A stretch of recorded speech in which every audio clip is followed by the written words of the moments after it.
Hola a todos, vamos a iniciar con esta cápsula número 4 y vamos a estar platicando acerca de operaciones avanzadas. En la cápsula pasada conocimos las operaciones básicas de insertar, buscar, eliminar y ahora vamos a conocer las operaciones avanzadas, ¿sí?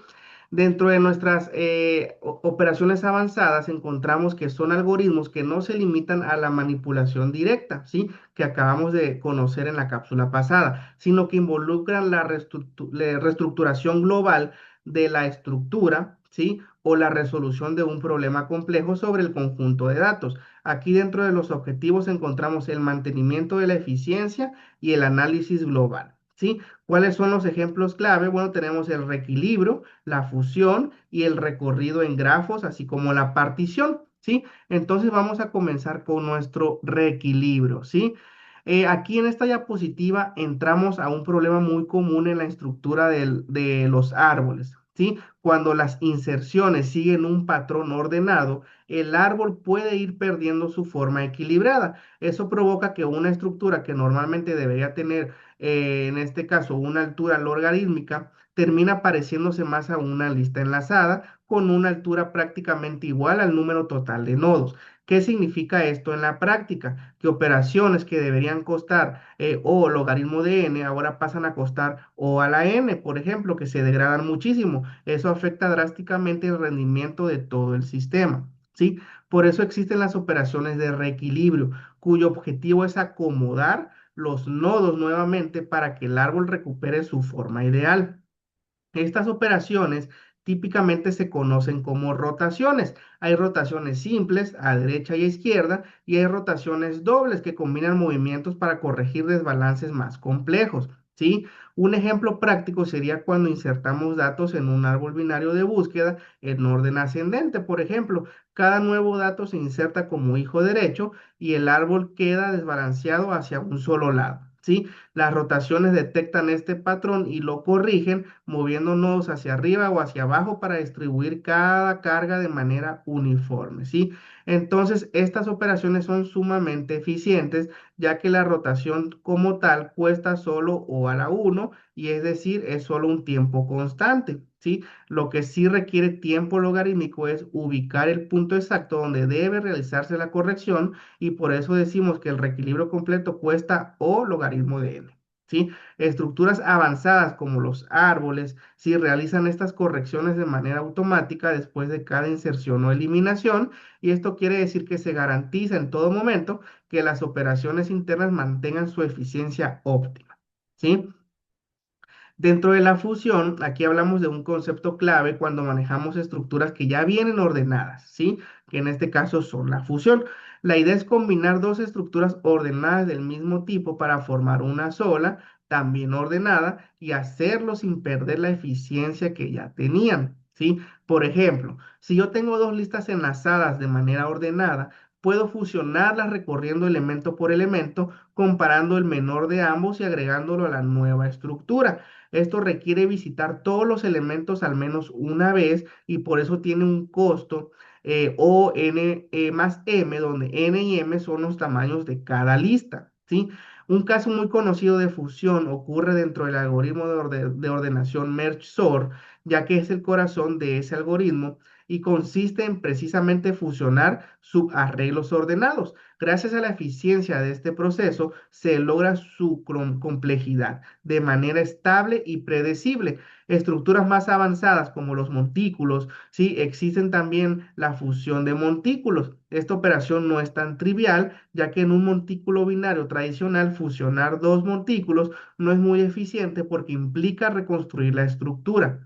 Pero en montículos más complejos como los Fibonacci, por ejemplo, la fusión puede hacerse incluso a la O a la 1. ¿Sí? Esto es fundamental para algoritmos donde se requiere extraer y disminuir claves con mucha más frecuencia.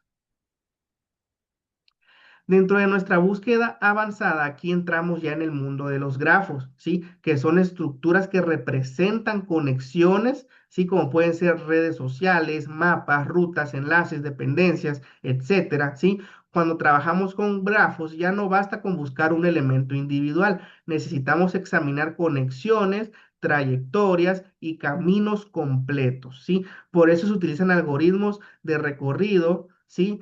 Como el profundo o el alto, ¿sí? Y en este caso se recorren los nodos nivel por nivel, ¿sí? Como si se expandieran círculos concéntricos desde un punto inicial, que aquí en este caso estamos hablando del de amplitud. Y en el de profundidad, en cambio, se va a lo más profundo, siguiendo un camino y solo cuando llega al final, entonces es cuando retrocede, ¿sí?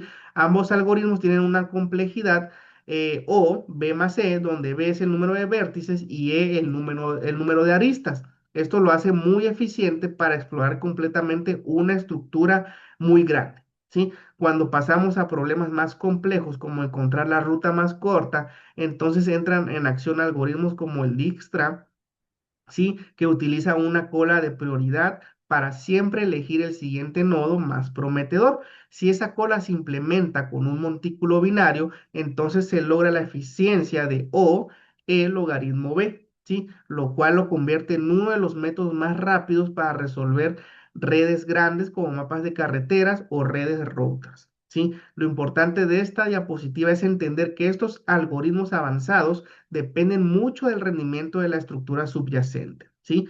Como por ejemplo, la cola de prioridad es lo que impulsa esa velocidad.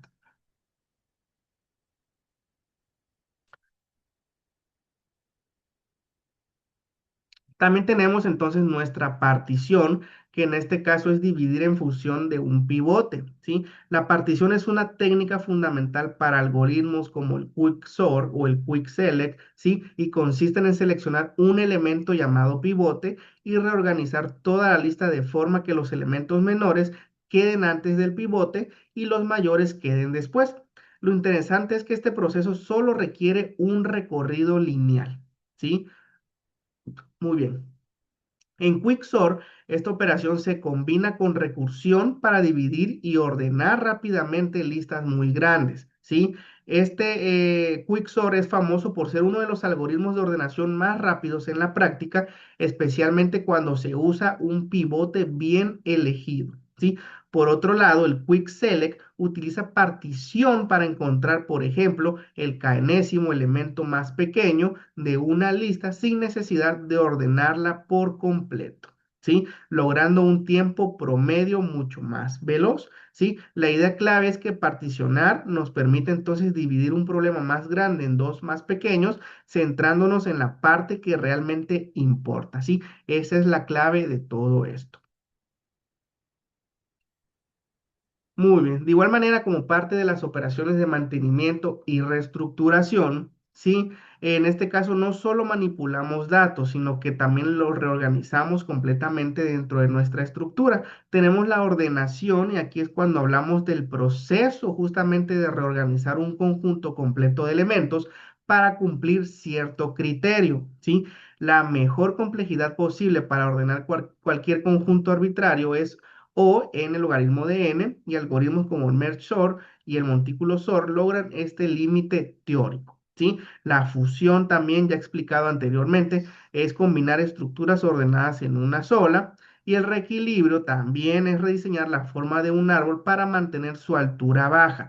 Esto es indispensable en estructuras que dependen de acceso rápido, ¿sí? El mensaje central de todo esto es que estas operaciones tienen como objetivo mantener la estructura eficiente y a largo plazo. Aquí tenemos entonces un pequeño análisis de cómo se representa una tabla muy útil para comparar las operaciones avanzadas y su complejidad, ¿sí? Aquí ustedes pueden observar la operación, la estructura y la complejidad, ¿sí? Esta tabla sirve como referencia rápida para entender qué tan costosa es cada operación a gran escala. Aquí ya ustedes pueden leerla. Y como parte de la conclusión, la idea final es que las operaciones avanzadas dependen completamente del rendimiento de las estructuras de datos que las sostienen.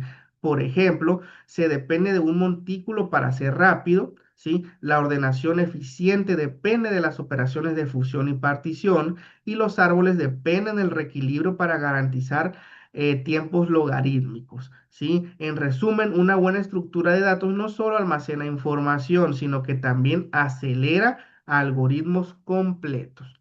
Muy bien, y entonces eso sería todo por la cápsula de hoy. Nos estamos viendo en la siguiente. Hasta luego.